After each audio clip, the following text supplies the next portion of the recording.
sir. Nandiyan ako si Villamar. Puro kami session doon. Marami ka pala. Pinaulakan ko pa ang ko. Kaya lang ako napalito. Dahil may malagang bagay ka na sasabihin sa akin. Hindi naman na akong bako ko kumustahin kung meron akong bagong patapalang patasunay para sa kongreso. Binabati kita. Dahil tinutupag ng tungkulin mo. Ngayon pwede ko na bang malaman ang dahilan kung bakit mo ako pinasundo?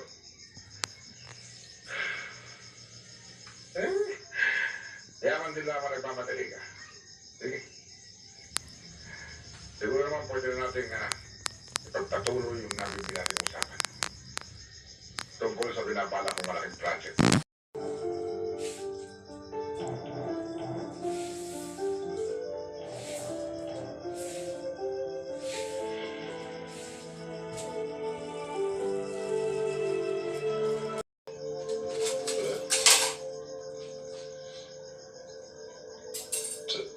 Siya.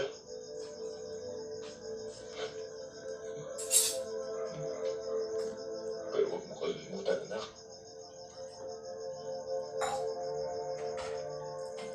Mahal kita. Mahal kita.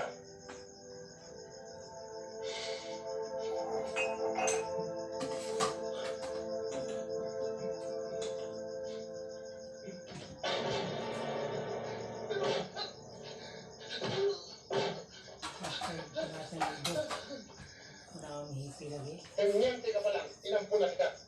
Oh. Hindi ka magiging hepe. Kung hindi dahil sa akin. Mr. Panaginip, hindi ko inaasahan na pulis mo lang ang papatay sa anak ko. Pulis ko nga sa hepe. Pero wala akong pinalaman sa enkwentro yun, Eric.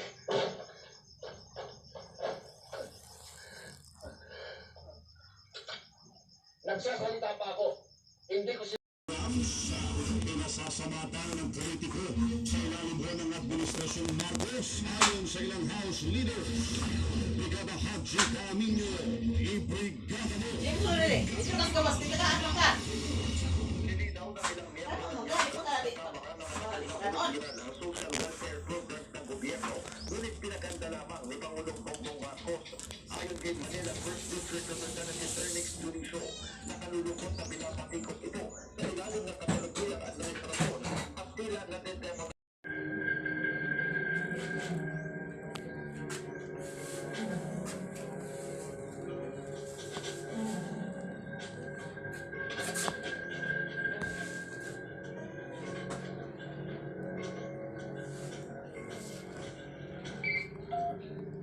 Hello?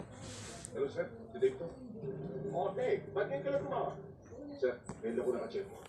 Kumpirmadong impormasyon ang nagat natin na ginagawa nga nila bagsakan ng efektos ang isang bodega dito sa Asocorina.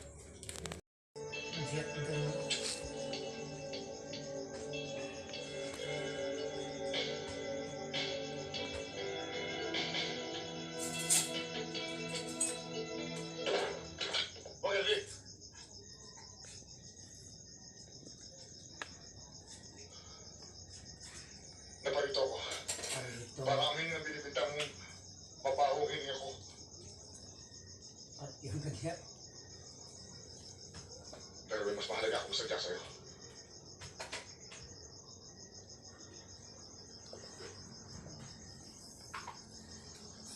Hindi ako mahirap. Hindi lang minsan inilagay mo sa limang kamay ang katanungan. Kaya alam kong alam mo rin, nakapwa natin tinugisa ng batas at nagkatuwala sa akin. Sa'yo,